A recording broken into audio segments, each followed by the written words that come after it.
감사합니다. 고넬료는 베드로의 설교를 하나님으로 말씀합니다. 나는 하나님 곁에 있습니다. 내 안에서 그 말씀을 보고 나는 소유합니다.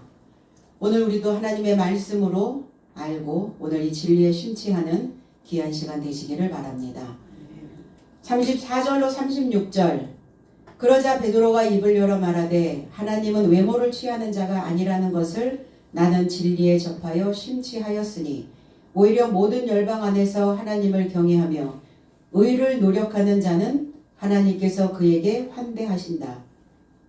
그는 모든 삶의 주 되시는 그리스도 예수로 인하여 화평을 말씀으로 복음 전하라고 이스라엘 아들 삶에게 보내셨으니 그랬어요. 베드로가 입을 엽니다. 베드로는 복음의 시의성을 가지고 있는 것 같아요. 시의성이라고 하는 것은 당시의 어떤 상황이나 사정에 들어맞는 어떤 성질을 시의성이라고 이렇게 얘기합니다.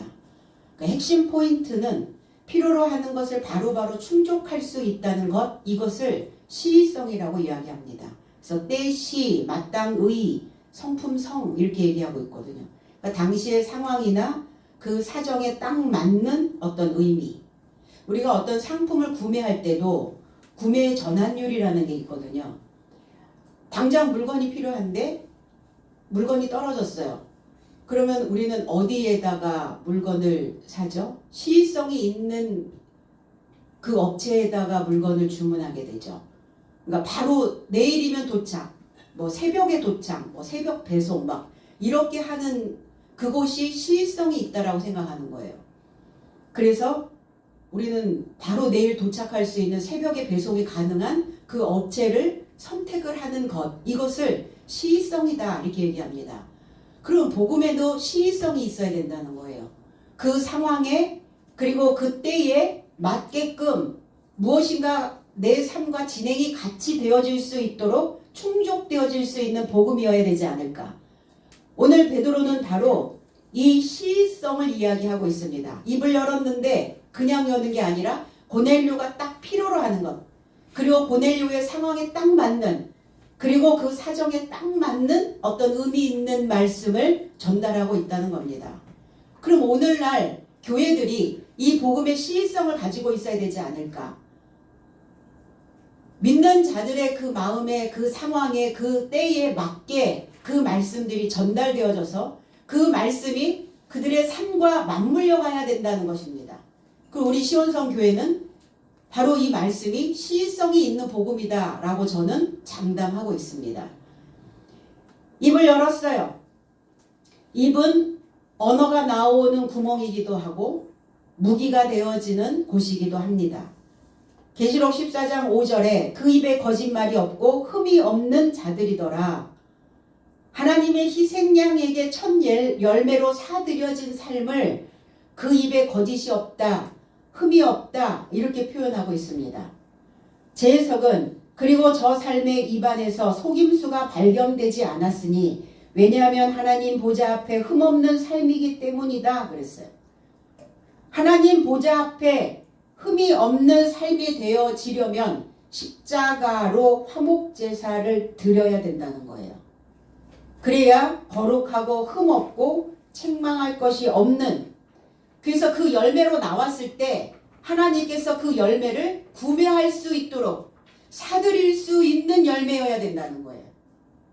농부가 수확을 하는데 사람들에게 구매율을 높이는 열매가 있고 어떤 열매는 구매를 원하지 않는 열매도 만들어진다는 겁니다.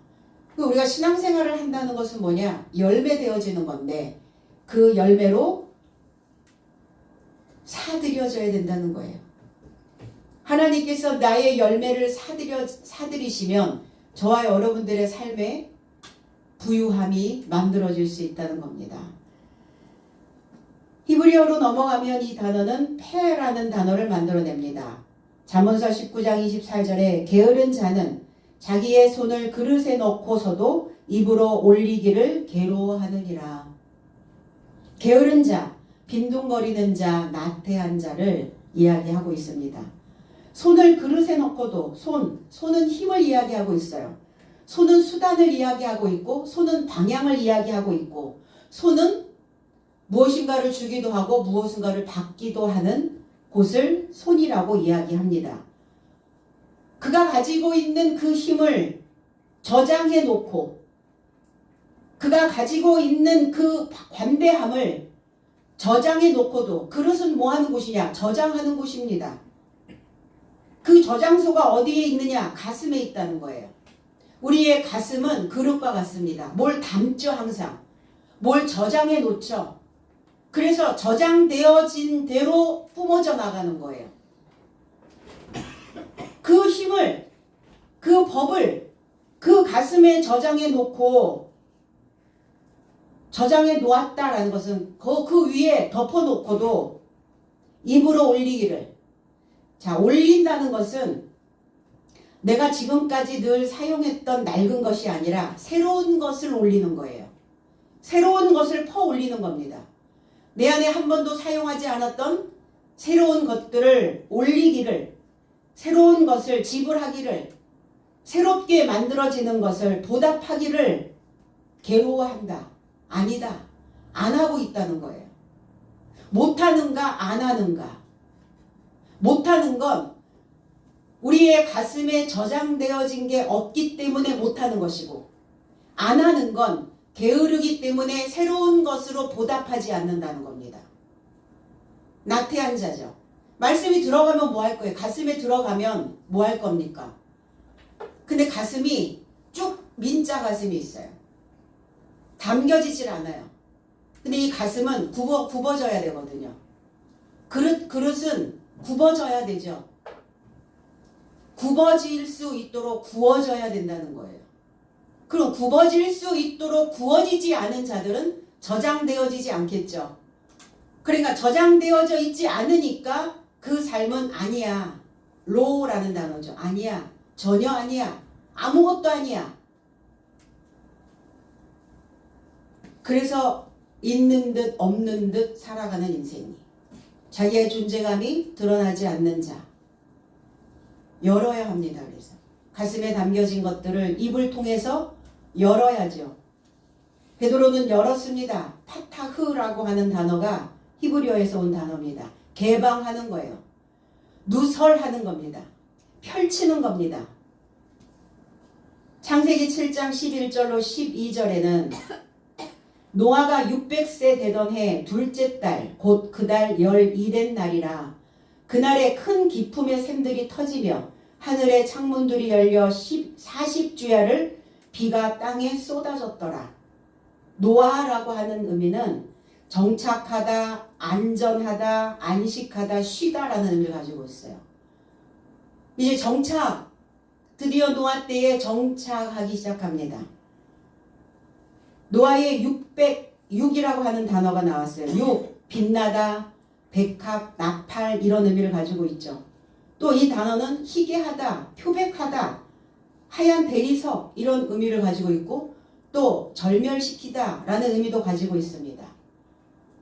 그러니까 한쪽에서는 빛이 날 거고 어느 한쪽에서는 절멸당하는 그 상황이 동시다발적으로 만들어진다는 거예요. 그러니까 절멸되어져야 될 것들이 절멸되지 않으면 빛을 발할 수가 없죠. 그리고 표백되어질 수가 없죠. 그리고 노아의 사건은 뭘 이야기하고 있는가? 인생들을 표백시키는 겁니다. 인생들을 절멸시켜야 될 것들을 절멸시켜서 그 삶 속에서 뽑아내서 그들의 삶에게 빛이 날 수 있도록 그들의 삶이 하얀 대리석이 되어질 수 있도록 윤기가 날 수 있도록 만드는 그 사건을 노아 방주 사건이라고 이야기할 수 있습니다. 그래서 100이라고 하는 의미는 메아라는 단어예요. 배우고 교육받아서 실존으로 나오다라는 의미를 가지고 있어요. 뭐뭐로 나오다. 뭘로 나오느냐? 교육을 받아야 실제로 존재하는 존재성으로 나올 수 있다라는 거예요. 많은 신앙인들이 자기의 존재감을 잃어버린 채 종교의 존재에 매달려 살고 있어요. 종교만 있고 나는 없는 그런 삶을 살아가고 있다는 겁니다. 많은 사람들이. 그게 하나님이 기뻐하시는 삶이라고 착각하고 있는 거예요. 내가 없는데 어디에 하나님이 계실 수 있단 말입니까? 종교 안에 하나님이 계신다고요? 종교 안에 하나님이 계셨다면 그리스도 예수를 둘째 아담을 보내실 이유가 없었어요. 종교성만 그냥 갖고 가도 그들이 구원이었다면. 그러나 그게 아니라는 거죠. 600세 샤나라는 단어죠. 달라지다, 변경하다, 다시 하다. 다시 하는 거예요. 다시. 그 인생들이 지금까지 신앙생활을 해왔던 그 패턴에서 다시 무엇인가 바꿔져야 되는 이때를 노아 때라고 이야기를 하고 있습니다. 그래서 내 안에서 멸절되어져야 되는, 절멸되어져야 되는 것들이 다 절멸되어져야 안식하지 않겠습니까? 그게 노아예요. 그게. 빛나는 나팔수로 배우고 교육받아서 실존으로 나와야, 그럼 실존으로 나왔다는 것은 달라져서 살게 되는 거예요. 되던 해, 이렇게 되다라는 것은 살다라는 의미예요. 실존으로 살던 그 때가 둘째 달, 둘째라고 하는 단어는 또 다시, 또 변경, 또 탈바꿈. 달도 마찬가지예요. 새로워지다, 새롭게 하다. 그럼 세워지려면 어떻게 해야 되느냐? 신학을 다시 중수해야 된다는 거예요. 다 틀어지고 낡아지고 그런 곳을 다 수선해야 된다는 겁니다. 그래야 새로워지지 않겠어요? 그 달이 어떤 달입니까? 다시 세워야 되는 날. 11일에 17일 날이라, 열이라고 하는 의미는 큰 재물이라는 의미를 가지고 있고, 축적하다, 부유해지다 라는 의미를 가지고 있고, 7이라고 하는 단어는 완전하다, 실컷 먹이다, 맹세하다. 그럼 부유해질 수 있도록 실컷 먹이는 달이라는 거예요. 11의 날이. 하나님의 풍성함이 그 삶 속에 담겨질 수 있도록, 그리고 그 생각이 완전하여질 수 있도록 맹세시키시는 날. 그게 17일. 그러니까 노아 방주를 경험한 자들은 맹세하는 날이란 말이에요. 변치 않는 날입니다. 완전해지는 일곱째 날에 도달하는 삶이라는 겁니다. 그래서 그날서부터 일출부터 일몰까지 큰 기품의 샘들이, 큰 기품, 크다. 이 라브라고 하는 단어는 풍성하다, 위대하다, 우두머리라는 단어, 지도자라는 의미, 주인이라는 의미를 가지고 있어요. 라브. 큰, 위대한 지도자의 기품의 샘들이 터지며, 그 기품의 샘들이 어디에서 터졌어요? 지도자의 머리에서, 그 주인의 머리에서.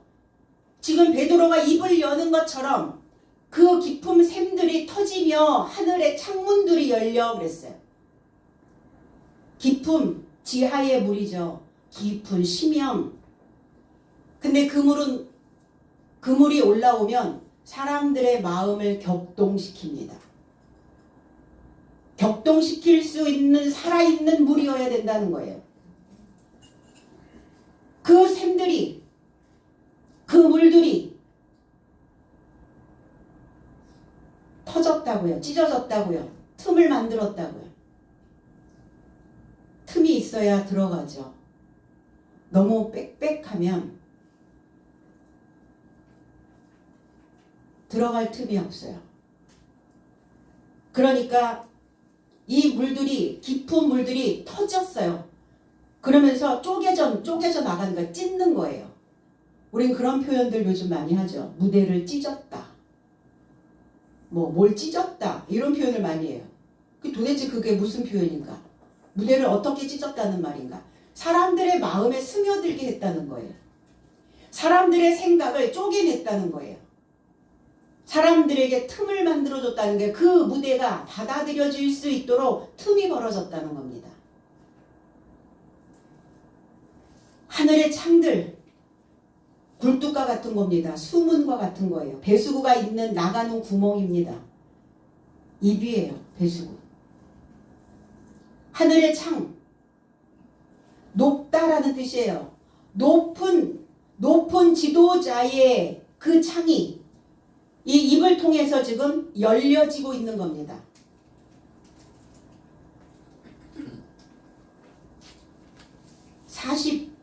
40일을 40주야를 비가 땅에 쏟아졌더라.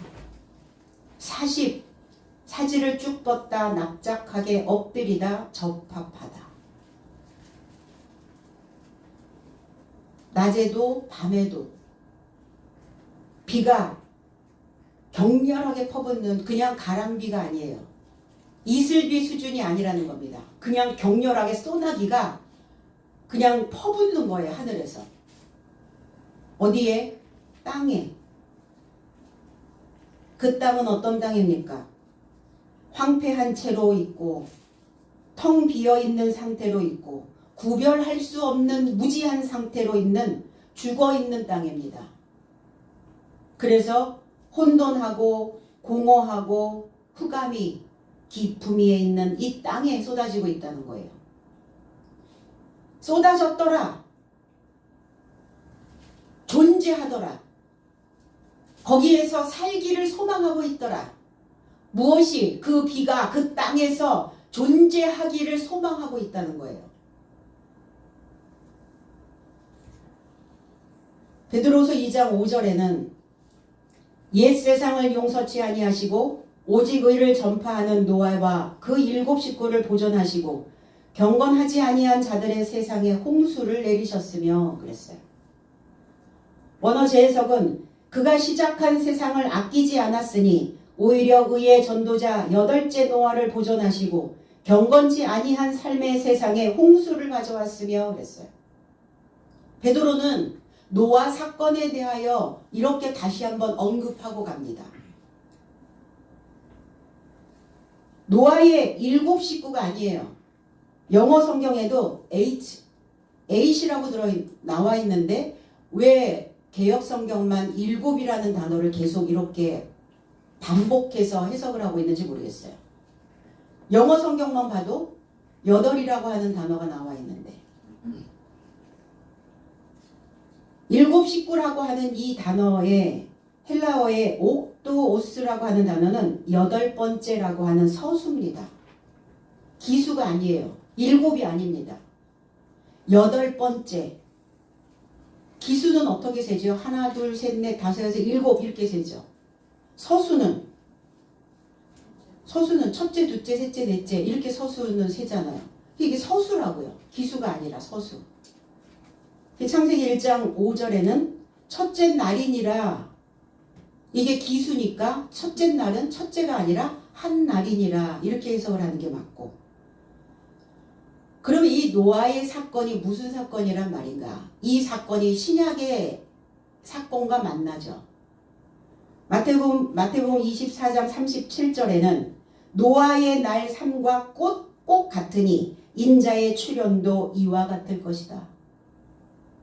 예수 그리스도가 오셨을 때 노아의 사건이 똑같이 일어난다고 말씀하셨어요. 내가 출현되어지는 것은, 내가 나타나는 것은 인자가 나타나는 것은 노아 때와 똑같다. 노아의 날과 똑같다. 내가 바로 노아로 온 것이다. 이렇게 말씀하셨어요. 큰 창들이 어디 있었겠어요? 그 하늘이 누구십니까? 그리스도시죠. 그 어떤 창이 열렸어요? 그 높은 지식의 높은 수준의 그 배수구가 열려버린 거예요. 거기에서 쏟아져 나오는 거예요. 거기서 솟구쳐 나오는 겁니다. 입을 열 때마다 그냥 소나기가 쏟아져 내렸어요. 방주에 들어온 자는 방주 어디 있겠어요? 그리스도 예수가 쏟아내고 있는 그 말씀 안으로 들어온 자는 그 말씀을 그 안에 되새김질한 자는 그 말씀을 그 안에 받아들인 자는 살았고 그 말씀을 받아들이지 않은 자는 떠내려갔다는 거예요. 죽었다는 겁니다.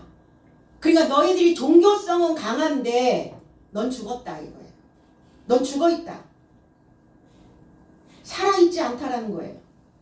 왜 그랬을까? 다 겉모양만 봤거든요. 그래서 베드로는 하나님은 사람의 외모를 취하지 아니하신다 그랬어요. 겉면, 겉모양, 어떤 편파, 편애, 어느 한쪽으로 치우치지 않는다는 겁니다. 겉만 보지 않는다는 거예요. 고린도서 10장 7절에는 너희는 외모만 보는도다. 만일 사람이 자기가 그리스도에 속한 줄을 믿을진대 자기가 그리스도에 속한 것 같이 우리도 그러한 줄을 자기 속으로 다시 생각할 것이라. 원어제 해석은 너의 삶은 외모를 쫓아서 본다. 누군가 그리스도의 소유라고 확신한 것이거든 그가 이같이 그리스도의 소유같이 내 삶도 그리스도의 소유임을 자신으로부터 다시 계산하라. 생각하라가 아니라 다시 계산기 두드려봐라. 겉모양은 뭡니까? 드러나 있는 거예요. 눈으로 보여지는 겁니다. 그러니까 사람들은 어때요? 드러나 있는 보여지는 그것을 확신하고 맹신하여 갈 수 있다는 거예요. 보이는 대로 믿고 싶은 거예요. 보이는 대로 와 저 사람 와 그 교회 보이는 대로. 그러나 자신을 철저히 점검하고 계측해야 된다. 계측이라는 것은 셀게, 젤측. 계측은 무게나 길이나 부피나 속도나 압력이나 온도를 기계나 기구로 재어서 계산하고 측정함. 이걸 계측이라고 이야기합니다. 그럼 우리가 신앙생활 그냥 합니까? 그냥 보여지는 것, 겉모양, 겉은 된 것 같잖아요. 근데 내 속을 셀 수 있어야 되는데 내 속을 계측할 수 있어야 되는데 계측이 되냐고요. 신앙의 분량이, 믿음의 분량이, 믿음의 무게가, 내 신앙의 길이가, 그리고 그 부피가, 그리고 내가 지금 가고 있는 그 방향의 속도는, 그 말씀으로 내가 내 안에 받아들이고 있는 그 압력은, 그리고 내가 만들어내는 그 믿음의 온도는 어떠한가 계산할 수 있어야 된다. 그리스도를 너희가 소유하고 있다면, 소유했다라고 너희가 확신하고 있다면, 그럼 아직 내가 내 무게가 어떤가, 내 길이가 어떤가, 내 높이가 어떤가, 장과 광과 고가 같아야 됩니다. 하나님의 성전은 반듯해야 해요. 그러니까 잴 수 있어야죠.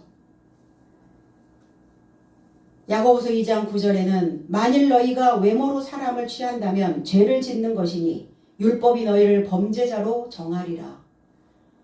원어제 해석은 너의 삶이 외모로 취한다면 율법에 의해 책망받는 범죄자같이 죄를 저지르는 것이다. 그랬어요. 공부를 하는 것도 그래요. 그냥 보여지는 겉에 것만 해달라고 그렇게 요구를 합니다.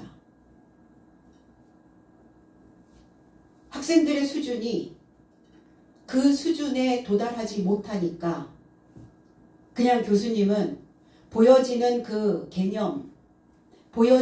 개념만 쭉 정리해 주시고 가시면 됩니다. 이렇게 얘기를 해요. 그러니까 수준이 안 되어 있기 때문에 배우려고 온 거잖아요. 내가 알고 있는 수준에서 배운다면 배움이 아니죠, 그거는.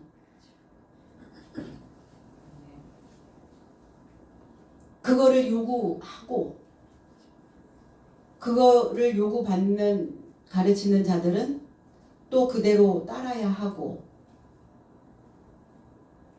그게 딱 회의가 느껴지더라고요. 야, 이 수준에서 끌어올려야 되는데 그리스도 예수가 노아의 날 삶과 같이 내가 노아로 왔다.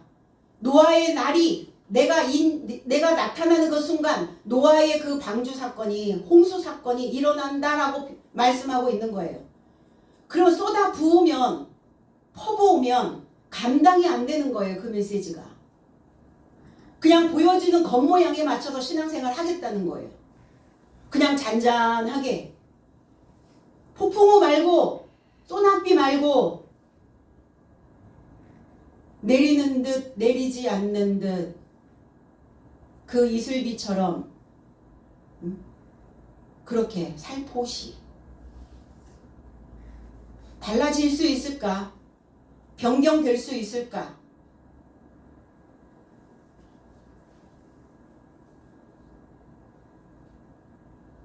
오늘 베드로는 고넬료에게 그 입을 열어서 가감없이 발휘하고 있는 겁니다. 좀 보여지는 대로 그냥 개괄적인 부분들만 얘기해 주십시오라고 말한 적 없어요. 고넬료는. 그동안 그렇게 신앙생활을 해왔거든요. 그런데 해갈이 안 되니까 쏟아 부어야 되거든요. 그 지도자의 입이 열려야 되거든요. 그 창들이. 맹세되어진 그 지식이 사도가 그 입을 열어서 나팔을 불 때 변하지 않는 온전한 지식들이 쏟아져 나와야 되거든요. 내가 깨달았도다. 내가 심취하여 붙잡았도다. 심취하다. 마음심, 취할치, 어떤 일이나 대상에 취할 정도로 깊이 빠지다. 진리에 심취하였다 내가. 그 어디에 심취하여 살고 있는지 모르겠어요. 신앙인들이. 어디에 그렇게 깊이 빠져 있는지 모르겠어요. 라이센스, 프로필, 뭐겠어요? 보여지는 어떤 것, 외적인 부분들. 그러니까 속은 헛되어 있다니까요. 솔로몬의 고백이 뭐였겠어요? 전도서에. 보여지는 거 남부럽지 않을 만큼 갖고 있었음에도 불구하고 헛되었다 이렇게 얘기했어요. 채워지지 않았다는 거예요. 소유하지 않았다는 겁니다. 하나님의 진리에 심취하여져 있지 못했다는 거예요. 그럼 우리는 지금 뭘 심취하고 가야 되는가? 어디에 취하여 가야 되나? 우리가 신앙생활을 한다고 그리스도인이라고 말하고 있으면서 우리는 지금 도대체 어디에 취해서 깊이 빠져 있단 말인가? 우리는 다시 한번 생각해 봐야 되는 문제들입니다. 그리고 그 의로운 삶을, 의로운 것을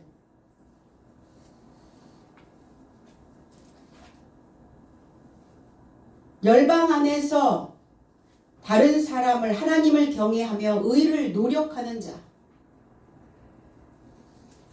우리는 다 이방인들입니다. 우리는 다 열방이에요. 오늘 베드로도 열방이에요. 이방인이었습니다. 베드로는 아니었나요? 베드로도 이방인이었어요.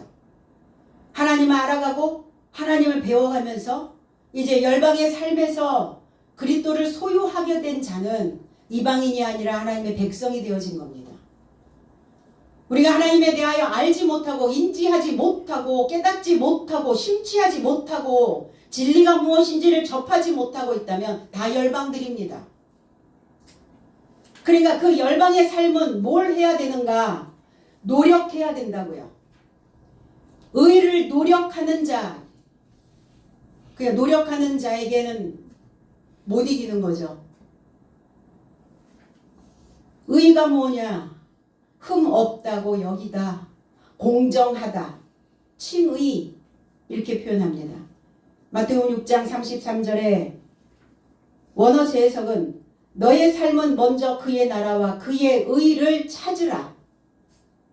개역성경에는 그의 의를 구하라 이렇게 했어요. 구하는 게 아닙니다. 능동태가 돼서 찾는 겁니다. 내가.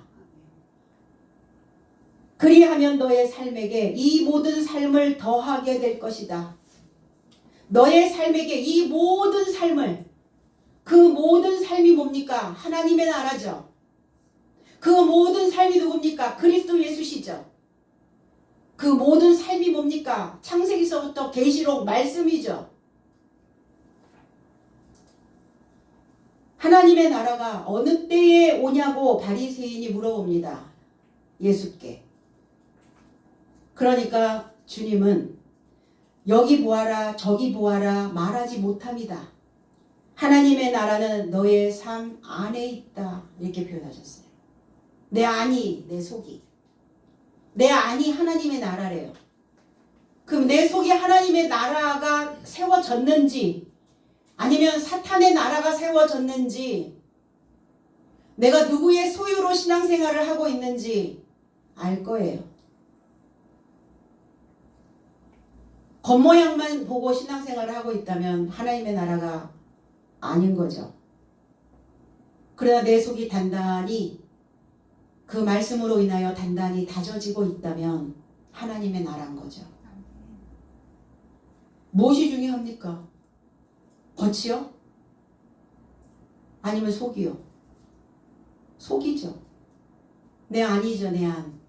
우리의 머릿속, 우리의 마음속, 우리의 가슴속, 우리의 뼛속. 속이 중요해요.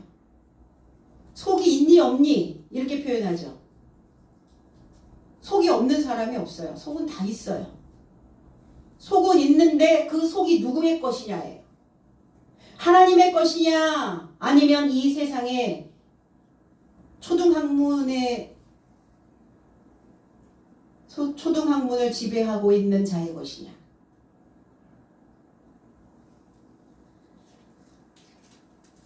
그 의를 행하는, 노력하는, 힘쓰고 있는, 힘쓸 노예, 힘력자예요. 노력이라고 하는 것은. 다 하는 거예요. 힘을 다 써도 죽지 않습니다. 죽을 만큼 힘써 보신 적 있으세요? 노력해 보신 적 있으세요? 의를 행하려고 노력해 보신 적 있으시냐고요? 내가 공정해지려고, 내가 흠없이 되어지려고, 내가 진리에 바로 서려고 우리는 얼만큼 노력하고 살고 있는가? 목적을 이루기 위해서 있는 힘을 다해서 부지런히 애를 씀 이렇게 되어 있어요. 노력이란 단어가. 그러니까 옳은 삶은, 의로운 삶은 그냥 내가 신앙생활을 한다고 하여 자연스럽게 몸에 배어지는 게 아니라는 거예요. 신앙생활 수십 년을 해도 수백 년을 해도 노력하지 않은 자는 의로워지지 않는다는 겁니다. 그래서 옳은 삶을 위해 노력해야, 그래야 이 목숨이 건짐을 받아요. 짐승적 생각. 우린 그러죠. 그래서 자기밖에 몰라. 왜 자기밖에 모를까? 짐승은 내가 이거를 다 해치우면, 내가 이걸 내 배에다 다으면 내 옆에 있는 쟤네들이 굶겠지? 이렇게 생각하지 않습니다. 내가 나 위해서만 살면 저 사람은 어떻게 될까? 배려하지 않습니다. 저 사람은 어떤가? 저 마음은 어떤가? 헤아려 보려고 노력해 봤냐 이거예요. 노력하지 않잖아요. 새로운 삶을 만들어내기 위해서 노력해 봤냐는 거예요. 노력하지 않습니다. 교회 그냥 휘휘 다니는 거죠.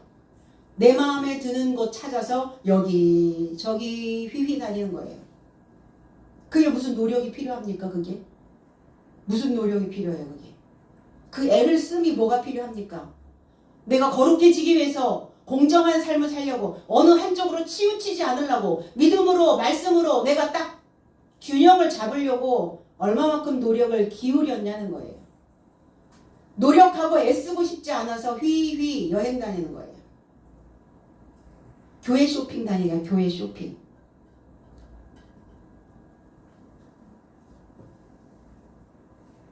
그래서 스스로의 삶이, 그 말씀이 내 안에 들어와 지금 잘 움트고 있는가, 발화하고 있는지, 그래서 그 옳은 삶을 생성하고 있는지, 아니면 의의가 없는 죽은 좀비 같은 삶을 살고 있는지 되돌아볼 일입니다. 갈라디아서 6장 10절에 그러므로 우리는 기회 있는 대로 모든 이에게 착한 일을 하되 더욱 믿음의 가정들에게 할지니라. 원어 해석은 그렇고 그런즉 내 삶이 때를 가지는 것처럼 모든 삶을 향하여 선을 노력하되 특별히 믿음의 가족 삶을 향해 노력하자 그랬어요. 거룩한 공동체, 교회에 있는 사람들을 교회 식구라고 이렇게 표현합니다. 교회 사람들이라고 표현하지 않아요. 교회 식구.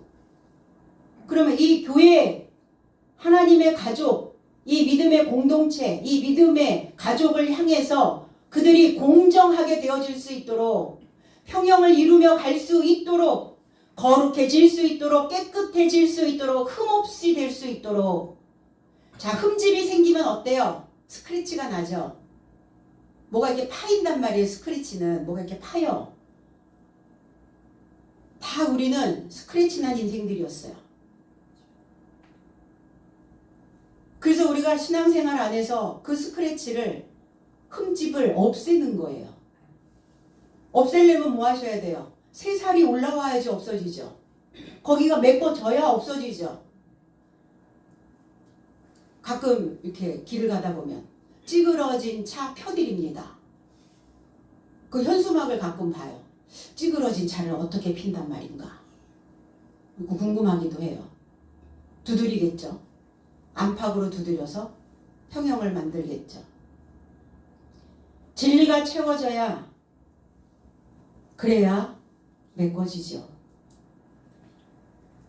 그래서 믿음의 가족을 향해 공정하게 될 수 있도록 지도자는 말씀을 준비할 때 노력해야 해요. 그냥 한 편 뚝딱 이렇게 만드는 게 아니에요.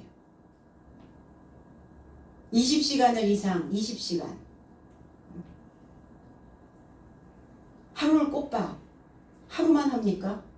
그 말씀을 해놓고 또 생각하고, 또 혹시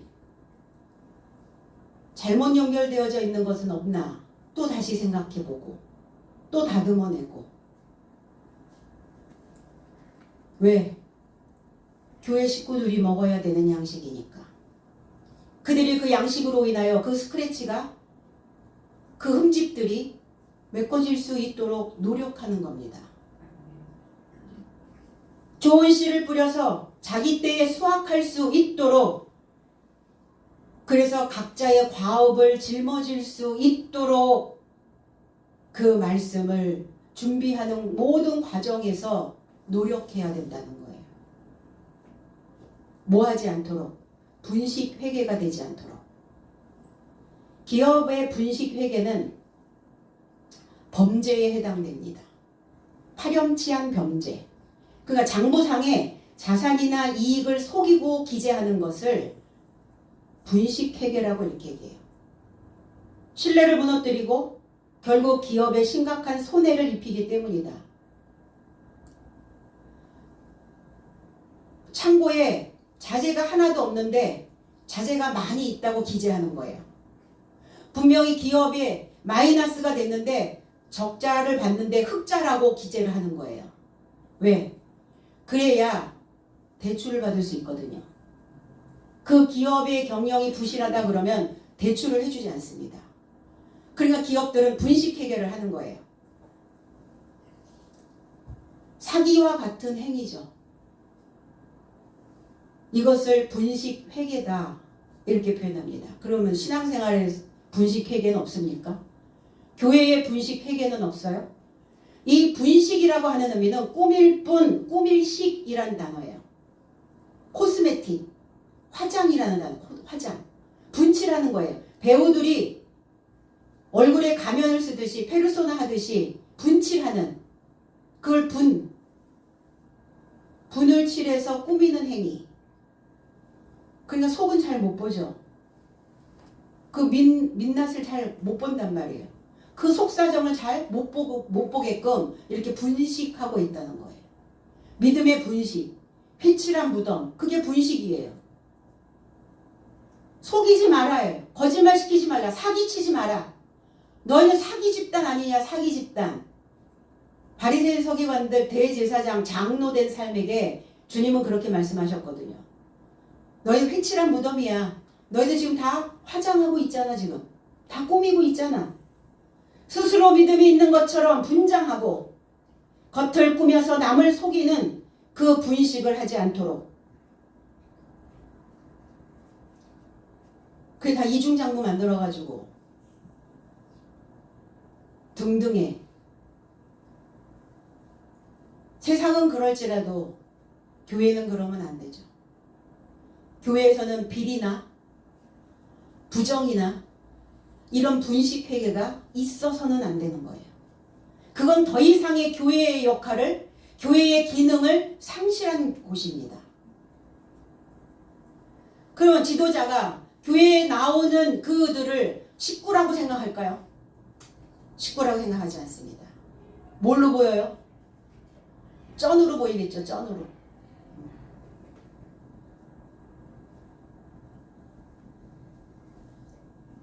그래서 다시 한번 노아 홍수 사건이 일어나야 됩니다. 누군가 퍼부어 줘야 되지 않을까요? 그걸 제가 하고 그걸 여러분들이 해야 합니다. 이 말씀을 듣고 있는 여러분들이 해줘야 돼요. 그 뭘 알아야 퍼붓지. 깨달음이 있어야 퍼부을 수 있지. 내 삶이 그렇게 되어져야, 그래야 쏟아낼 수 있다는 겁니다. 내 삶에 옳은 것을 기재할 수 있도록 우리는 각고의 노력을 기울여야 한다는 겁니다.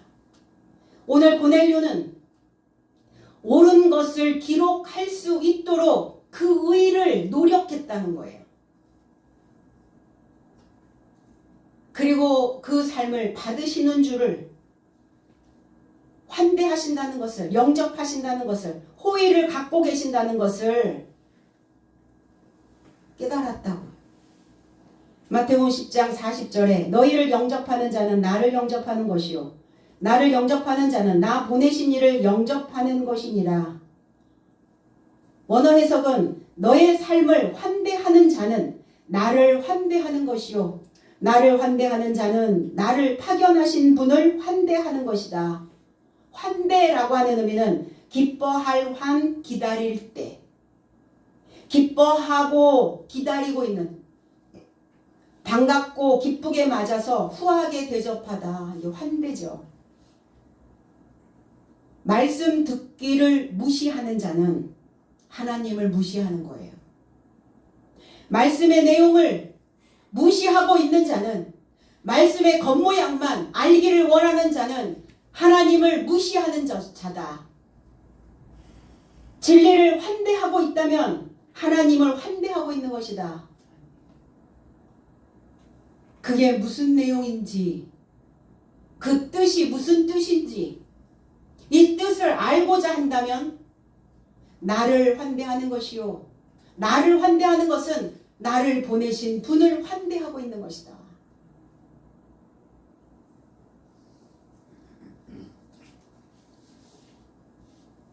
그래서 만유의 주, 만유라는 단어를 쓰죠. 만유, 그는 모든 삶의 주 되시는, 만유라는 단어는 모든 삶이라는 뜻이에요. 전체라는 뜻이에요. 그 전체를 붙잡고 계시는, 모든 삶을 알고 계시는 하나님이라는 뜻입니다. 마태복음 1장 17절에 그런즉 모든 대수가 아브라함부터 다윗까지 14세대요. 다윗부터 바벨론의 이주까지 14세대요. 바벨론의 이주부터 그리스도까지 13세대라. 개역 성경에는 14세대로 기록되어져 있죠. 모든 대수가 이렇게 됐어요. 하나님 안에 들어와 있는 모든 대수. 그래서 아브라함부터 그리스도 예수 그 세대까지 마지막 그룹엔 한 대가 모자랍니다.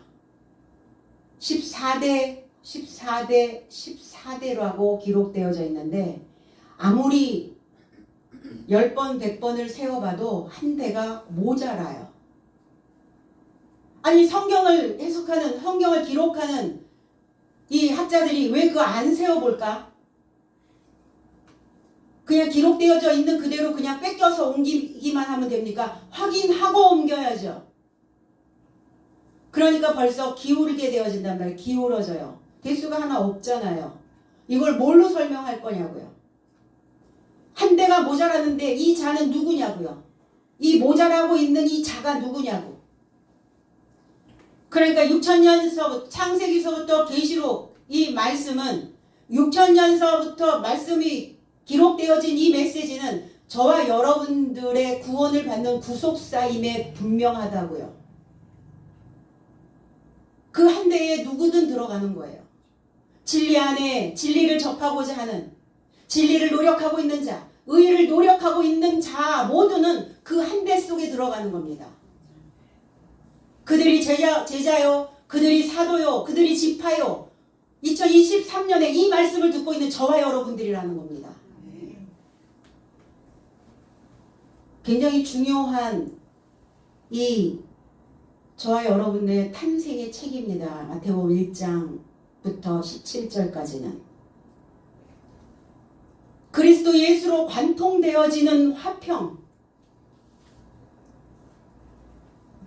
주님은 나는 화평을 던지러 온 것이 아니라 나는 칼을 던지러 왔다. 불을 던지러 왔다.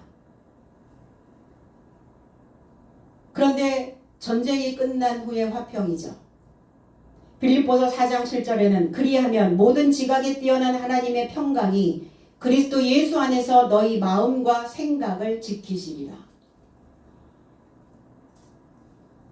원어 해석은 그러면 모든 지능을 탁월하게 하신 하나님의 평안이 예수 그리스도 안에서 너희 마음과 지각을 보호하실 것이다 그랬어요. 뭐의 문제냐? 평화가 왔느냐 아니면 여전히 전쟁이냐? 평안이 되어지려면 사고방식이 바뀌어야 된다는 거예요. 모든 지능을 탁월하게 하신, 그리고 너희 마음과 지각을 보호하시는, 생각하는 방식을 바꿔야 그래야 평안이라는 거예요. 육신의 생각은 사망이요 영의 생각은 생명과 평안이니라. 육신의 생각은 하나님과 원수되어진다 그랬어요. 육신은 하나님의 법에 굴복하지 않는 자다. 하나님의 법에 하나님 없음. 하나님 없어. 뭐만 있어요? 내 사고만 있어. 그러니까 사고하는 방식을 바꿔야 평안이 온다고요. 그 지능은 자신의 생각을 이해하는 능력이죠.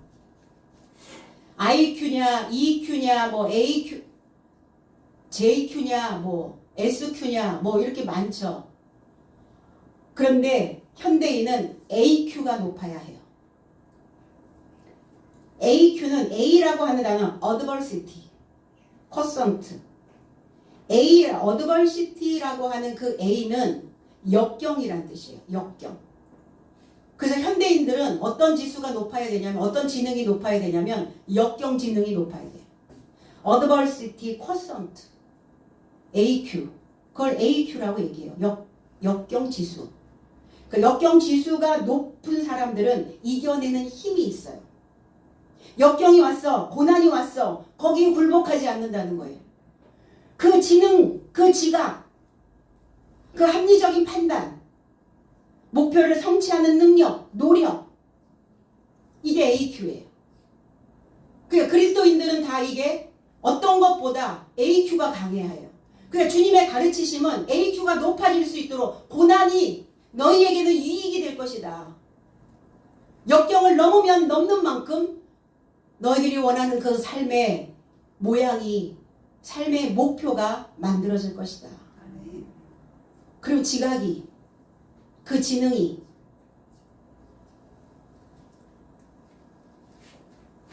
하나님의 방식으로 이루어져야 된다는 겁니다.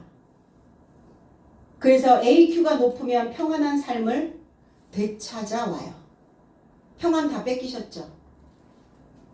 평안이, 화평이, 그 수시로 뺏기죠? 수시로 뺏깁니다. 저도. 뭐가 하나 이렇게 탁 건드려지면, 뭐 그게 아킬레스건이든 나의 뭐 약점이든 상관없이 내가 원하는 대로 뜻하는 대로 딱딱딱딱 되어지지 않으면 건드려져요. 금방 잃어버리죠. 그런데 중요한 건 탄력성이 있어 빨리 되찾아오는 게 중요해요. 순간 잃어버려도 내가 이럴 때가 아니지 지금. 빨리 되찾아오셔야죠. 그래서 역경지수가 역경지능이 높아야 된다라는 말씀을 하는 거예요. 히브리어로 가면 샬롬이죠. 샬롬. 평화, 화평, 평안. 평안에 질려면 뭐 해야 돼요? 치러야 돼요. 전쟁 치러야 됩니다. 평안에 질려면 어떻게 해야 돼요? 지불해야 합니다. 평안에 질려면 어떻게 해야 됩니까? 움푹 파인 거 복구하셔야 됩니다. 그래야 회복되어질 수 있어요. 그래야 안전한 삶을 살 수 있습니다. 이거를 평화라고 이야기를 하는 거예요. 샬롬이라고 하는 단어는 진리로 가르치고 연마해야 평화가 옵니다. 진리가 없는 자는 평화가 안 돼요. 그럼 진리를 접했다면 그 진리가 나를 가르치고 그 가르침으로 나를 연마해야 비로소 우리는 샬롬이 될 수 있어요. 이사야 45장 7절에 나는 빛도 짓고 어둠도 창조하며 나는 평안도 짓고 환난도 창조하나니 나는 여호와라. 이 모든 일을 행하는 자니라 하였노라 그랬어요. 빛도 어둠도 평안도 환난도 그 모든 삶이 하나님의 시야에 들어와 있다고요. 내가 생각하는 것, 사고하는 것, 내 삶의 어떤 패턴들, 일상생활을 하는 모습, 그 모든 삶이 하나님 안에 들어와 있다고요. 환난이, 어두움이 오면 우리는 환난이 오죠. 고난이 옵니다. 역경이 옵니다.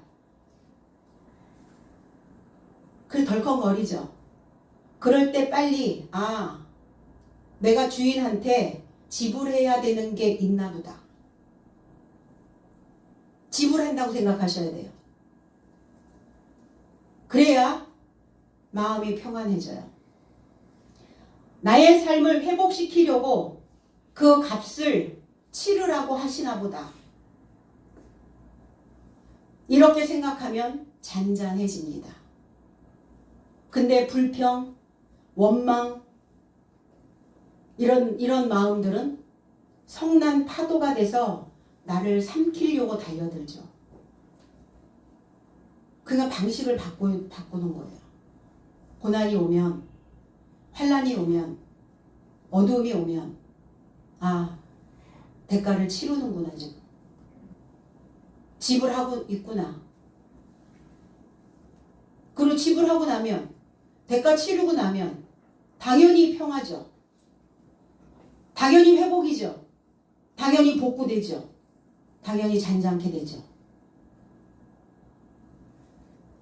그 소망이 있기 때문에 우리는 살아내고 있는 거 아니겠습니까? 오늘 평안에 연결된 좋은 소식으로 여러분들이 오늘 배틀에 앉아서 실타래를 만드시기 바랍니다. 화평의 옷 한 벌 지어 입으시고 이제 전쟁 치르셨으니까 재앙이 아니라 평강의 풍성함을 그 머리와 마음에 그리고 발바닥부터 정수리 꼭대기까지 오늘 무조건 다 채워가시는 귀한 이 한날이 되어지시기를 나사렛 예수 그리스도 이름 안에서 축복드립니다. 아멘. 기도드리겠습니다.